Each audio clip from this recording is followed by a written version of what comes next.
بسم اللہ الرحمن الرحیم بسم اللہ الرحمن الرحیم الحمدللہ رب العالمین والصلاة والسلام علی رسولہ محمد وآلہ واصحابہ اجمعین اما بعد۔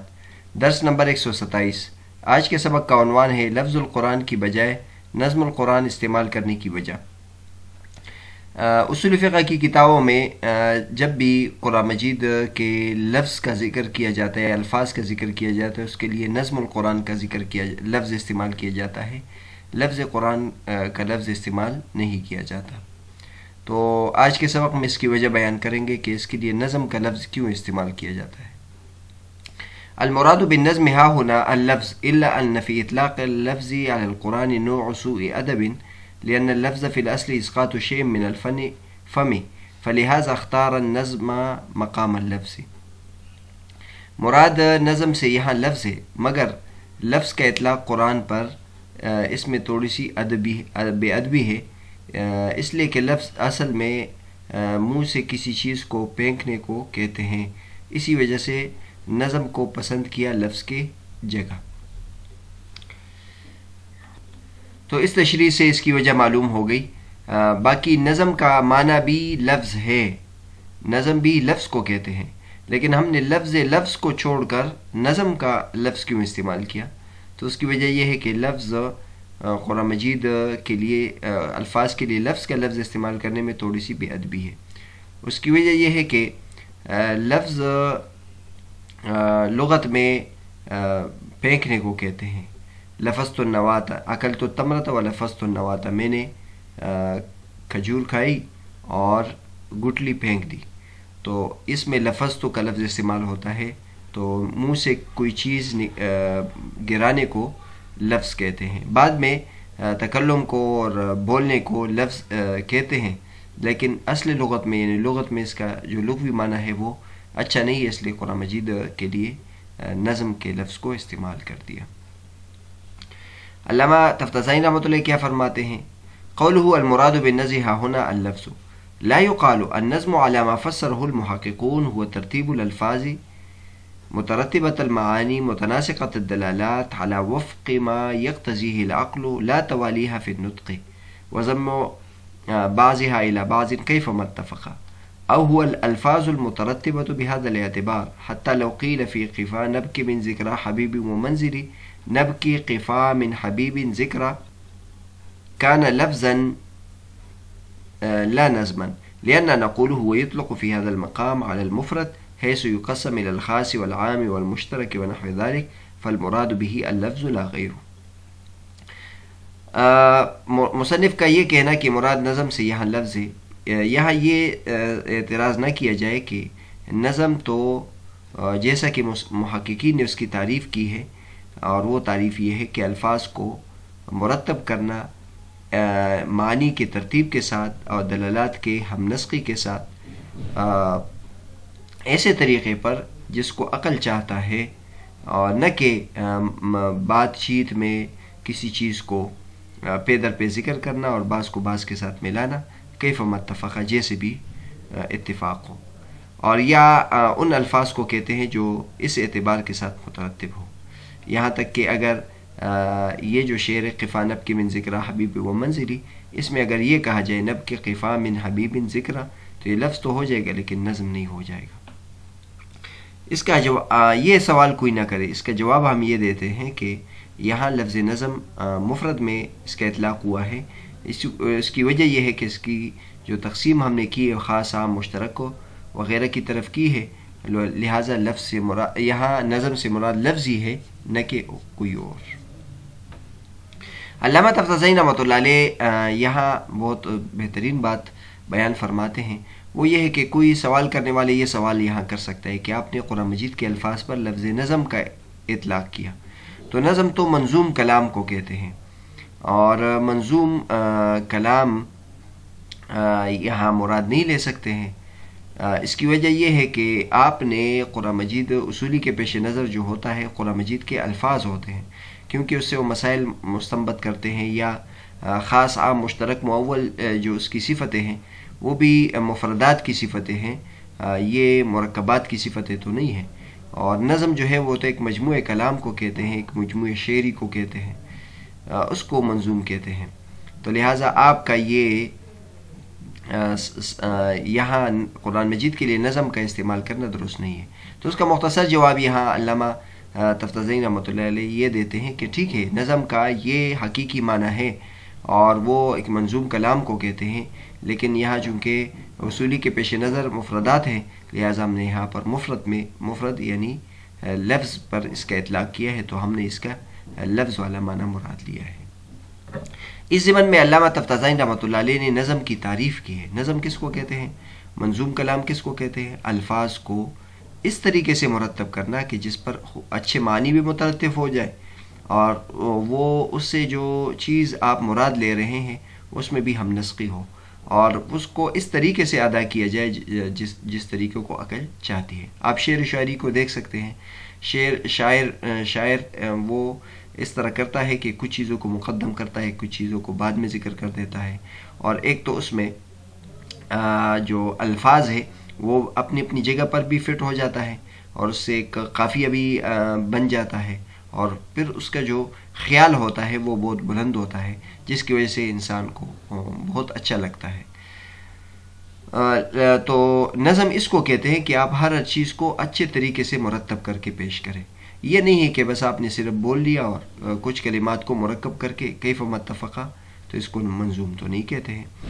تو نظم کا اطلاق یا تو اس عمل کو کہتے ہیں اور یا جو وہ شعر جو اس کو اس طریقے سے ذکر کیا گیا ہو. اس کی مثال دیتے ہیں. مشہور قصیدہ ہے، امرؤ القیس کا قصیدہ ہے، قفا نبکی من ذکر حبیبی و منزلی بسقط اللوا بین الدخول فحوملی. مشہور قصیدہ ہے. اب اس میں دیکھ لیں، وہ کہتے ہیں قفا، اے تم دونوں رک جاؤ، نب کے تاکہ ہم روئے، من ذکر حبیبن اپنے دوست کی یاد میں، و منزلی اور اس کے گھر کی یاد میں. تو اب یہاں اس نے بہت اچھا یعنی الفاظ بھی اچھے انداز میں ذکر کیے ہیں اور قافیہ بھی بنا ہے، اور اس کا جو معنی ہے وہ بہت بلند ہے. قفا نبکی من ذکر حبیبی و منزلی بسقط اللوا بین الدخول فحوملی. تو بہرحال اب اگر اسی قصیدے کو کوئی بے ربط طریقے سے بیان کرے اور کہے نب کے قفا من حبیب ذکر، آپ حضرات کو نے دیکھا ہوگا کہ جو مشہور شعر ہوتا ہے اس کو کوئی بگاڑ کر اگر ہمیں سنا دے تو ہمیں کتنا برا لگتا ہے. تو اس طرح نظم تو کہتے ہیں کہ الفاظ کو مرتب انداز میں ذکر کرنا، قافیے کے ساتھ ذکر کرنا، شاعر نے جس طرح کہا ہے اس کے انداز میں، اس وزن کے ساتھ اس کو کہنا. تو یہ الفاظ تو ہو جائیں گے، نظم نہیں ہوں گے. تو الفاظ تو مطلق بولنے کو کہتے ہیں اور نظم کہتے ہیں اس کو مرتب انداز میں ذکر کرنا. لیکن ہم نے جواب دیا تھا کہ ہمارے یہاں نظم سے اس کا حقیقی معنی مراد نہیں ہے، کیونکہ قرآن مجید سے اصولی کے پیش نظر اس کے جو مفردات ہیں وہ اس کا حقیقی یا خاص عام مشترک ہونا، اس سے احکامات مرتب ہوتے ہیں. جملے سے بھی اگرچہ احکامات استدلال ہوتا ہے، لیکن یہاں پیش نظر ہمارا لفظ سے یہ ہے. یہ ایک جواب دیا ہے. ایک جواب یہ ہے. دوسرا جواب بھی علامہ تفتازانی رحمۃ اللہ نے دیا ہے، وہ یہ ہے: اللہم الا یقال المراد باقسام النظم الاقسام المتعلقۃ بالنظم بان تقع صفۃ لمفرداته والالفاظ الواقعۃ فیہ لا صفۃ للنظم نفسه اذ الموصوف بالخاص والعام والمشترک ونحو ذلك عرفا هو اللفظ دون النظم. اللہم الا یقال، البتہ یہ جواب دیا جا سکتا ہے کہ مراد اقسام نظم ہے. مراد اقسام نظم سے وہ اقسام ہے جو نظم سے متعلق ہے، اس طور پر کہ یہ اس کے مفردات کے لیے صفت بن جائے، اور وہ الفاظ جو اس میں واقع ہیں اس کے لیے صفت بن جائے، نہ کہ نفس نظم کے لیے یعنی پورے نظم کے لیے صفت بنے. کیونکہ جو خاص عام مشترک کے ساتھ موصوف ہوتا ہے عرفاً وہ لفظ ہوتا ہے، نہ کہ نظم ہوتا ہے. دوسرا جواب بھی زبردست دیا ہے. پہلے جواب میں تو علامہ تفتازانی رحمۃ اللہ گویا انکار کیا ہے کہ آپ نے جو نظم کا لفظ استعمال کیا ہے ہمارے یہاں حقیقی معنی مراد نہیں ہے، ہمارا مجازی معنی مراد ہے. لیکن دوسرے میں انہوں نے تسلیم کیا ہے کہ ٹھیک ہے، نظم سے ہمارا مراد حقیقی ہے، جو منظوم کلام ہے وہ ہے، لیکن آگے جو اقسام ہم ذکر کریں گے وہ اس منظوم کلام کے اجزاء کے ساتھ ہوگا. تو مطلب قرآن مجید کا ایک منظوم کلام ہے، ایک مترتب کلام ہے، اور اس کے جو ہم اقسام ذکر کر رہے ہیں وہ اس نظم کے اجزاء کے ساتھ اور اس کے اندر جو الفاظ واقع ہے اس کے ساتھ ہے، کیونکہ پورے لفظ کے جملے کے ساتھ یا پورے نظم کے ساتھ یہ نہیں ہے۔ مثلا خاص یہ کسی مفرد کا یا کسی جملے کا یا کسی ٹکڑے کا ہوگا، عام مشترک وغیرہ، اور نظم کی صفت یہ نہیں ہوگی۔ آگے فرماتے ہیں فَإِنْ قِيلَ كَمَا أَنَّ اللَّفْظَ يُطْلَقُ عَلَى الرَّمْيِ فَكَذَا النَّظْمُ يُطْلَقُ عَلَى الشِّعْرِ فَيَنْبَغِي أَنْ يُحْتَرَزَ عَنْ إطلاقه. قلنا النظم حقيقة في جمع اللؤلؤ في السلك ومنه نظم الشعر، واللفظ حقيقة في الرمي ومنه اللفظ بمعنى التكلم، فأوسر النظم رعاية للأدب وإشارة إلى تشبيه الكلمات بالدرر. آگے ایک سوال پیدا ہوتا ہے اور زبردست سوال ہے۔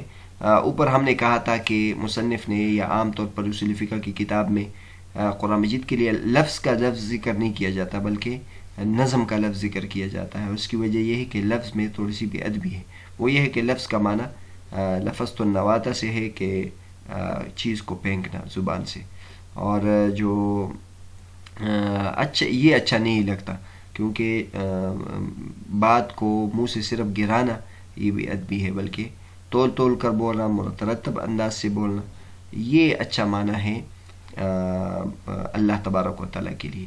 لیکن معترض یہ اعتراض کرتا ہے کہ آپ نے یعنی ایک بے ادبی سے تو آپ بھاگ رہے تھے، لیکن دوسری بے ادبی لازم آ گئی، وہ یہ ہے کہ نظم تو شعر کو کہتے ہیں، اور شعر اللہ تبارک و تعالیٰ کے لیے اور اللہ کے رسول کے لیے مناسب نہیں ہے، کیونکہ خود قرآن مجید میں اللہ تبارک و تعالیٰ فرماتے ہیں وَالشُّعَرَاءُ يَتَّبِعُهُمُ الْغَاوُونَ، کہ شعراء کی اتباع گمراہ لوگ کرتے ہیں، اور وہ خیالات کے وادیوں میں گرتے پڑتے ہیں اور فضول یعنی گفتگو کرتے رہتے ہیں، بے معنی اور بے مقصد باتیں کرتے رہتے ہیں۔ تو شعر جو نظم شعر کو کہتے ہیں، اور شعر تو قرآن مجید کے لیے خود اللہ تبارک و تعالیٰ فرماتے وَمَا عَلَّمْنَاهُ الشِّعْرَ وَمَا يَنبَغِي لَهُ، شعر تو نبی کے لیے مناسب نہیں ہے اور نہ ہم نے ان کو سکھایا ہے۔ تو قرآن مجید تو شعر نہیں ہے، یہ تواتر سے ثابت ہے، قرآن مجید شعر عام اشعار کی طرح نہیں ہے۔ تو یعنی آپ ایک خرابی سے بھاگ رہے تھے لیکن دوسری خرابی یہاں لازم آئی، تو مصنف نے صدر تفتازانی رحمۃ اللہ علیہ نے بہت ہی بہترین جواب دیا ہے۔ فَإِنْ قِيلَ كَمَا أَنَّ اللَّفْظَ يُطْلَقُ عَلَى الرَّمْيِ، کہ جیسا لفظ رمی پر پھینکنے پر اس کا اطلاق ہوتا ہے، اس طرح تو نظم بھی شعر پر اس کا اطلاق ہوتا ہے، تو مناسب یہ تھا کہ اس کے اطلاق سے احتراز ہو جاتا۔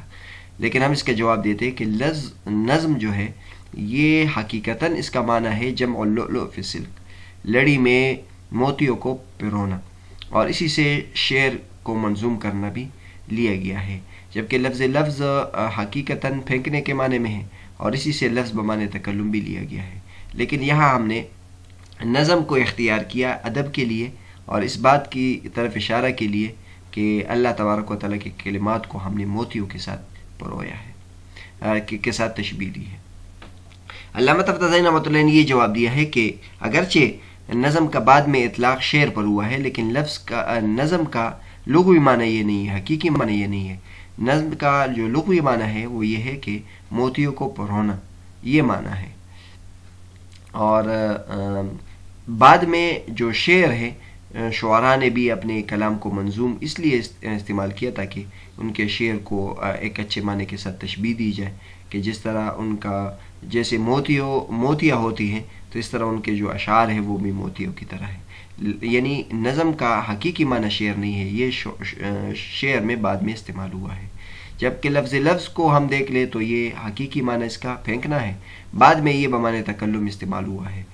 تو لہٰذا یہاں ہم نے نظم کو ایک تو اس لیے بھی اختیار کیا کہ اس میں ادب کی رعایت بھی ہے، اور ساتھ ساتھ اس بات کی طرف اشارہ ہے کہ اللہ تبارک و تعالیٰ کے جو کلمات ہیں وہ موتیاں ہیں۔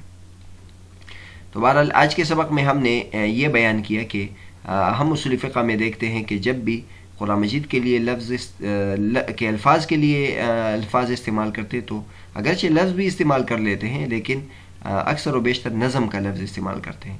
تو نظم کا لفظ کیوں استعمال کیا، آج کے سبق میں اس کی وجہ بیان کی، اور اس کی وجہ یہ بیان کی کہ اس میں خوبصورتی کا معنی بھی ہے، پھرونے کے معنی بھی ہے، موتیوں کو پھرونا، اور ساتھ ساتھ لفظ جو ہے جس کا معنی پھینکنا ہے اس سے احتراز بھی ہو گیا، کیونکہ اس میں بے ادبی کا پہلو ہے۔